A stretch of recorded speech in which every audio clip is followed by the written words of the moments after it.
ખેડૂત મિત્રો, આપણે પાછળ રીજન ફરો મેથડથી ઇરિગેશન આપેલું છે, જે આપણે એક પ્રોબ્લેમ આવશે આગળ જતા કે જેની અંદર ઘાસ વધારે ઉગશે, વીડ વધારે ઉગશે.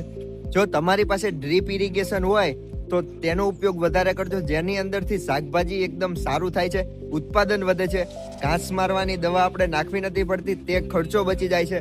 અને ખેડૂત મિત્રો, અત્યારે આપણે ટમેટા, મરચા અને રીંગણનું ધરું લાવેલા છે, જે વાવવાનું પછી પાછા મળીએ. હજુ થોડીક વાતો કરવી છે તમારી સાથે.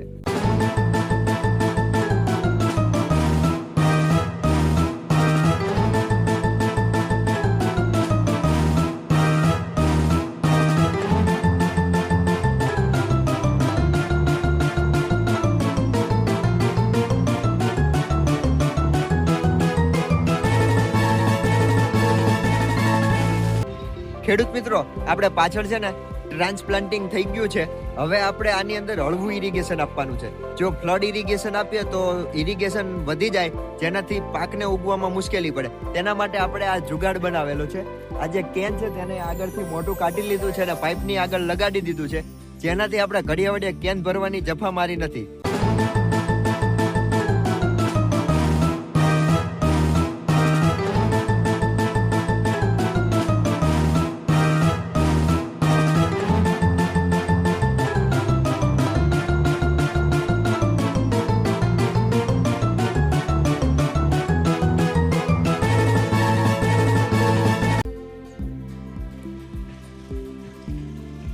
મિત્રો, આપણે અત્યારે નાળિયેર પાણી પીને પછી પાછળના બધા પ્લોટની અંદર બીજ રોપવાના છે.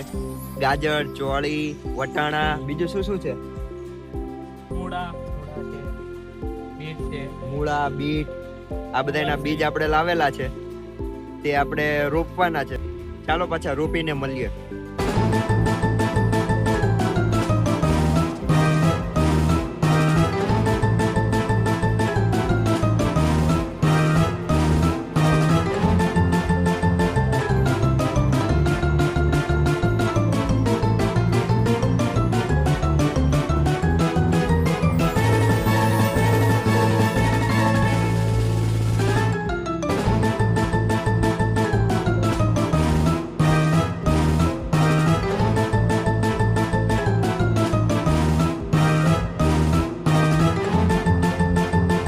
ખેડૂત મિત્રો, આપણે હાંજ પડી જાય છે ને બધું કામ પતી ગયું છે. હવે આપણે છેલ્લે જતા ઘડિયાળની દિશાની અંદર જીવામૃતને હલાવીને જોશું, કારણ કે આને રોજ સવારે અને સાંજે 2 ટાઈમ 8-7 દિવસ સુધી હલાવવાનું હોય છે. અને પછી આને આપણે ખેતરની અંદર નાખવાનું હોય છે, કારણ કે 8, 9 અને 10 દિવસ જ્યારે જીવામૃતના થાય છે ને, ત્યારે સૌથી વધારે બેક્ટેરિયાની સંખ્યા હોય છે, જે ઘણું સારું કહેવાય છે. અને 10મા દિવસ પછી બેક્ટેરિયા ધીમે ધીમે મળતા જાય છે. એટલે આપણે હજુ થોડાક દિવસ હલાવશું અને પછી એને ખેતરની અંદર નાખીશું. આપણે જો અત્યારે બધું સોંપી દીધું છે, અડધું જ સોંપ્યું છે, બધું તો નથી સોંપ્યું. કાલે જવાના છીએ પાછું થોડું ધરું લેવા માટે, અને આવીને બધું કામ કમ્પ્લીટ કાલે થઈ જશે. તો પાછા મળીએ નવા વિડીયોમાં. જય જવાન, જય કિસાન.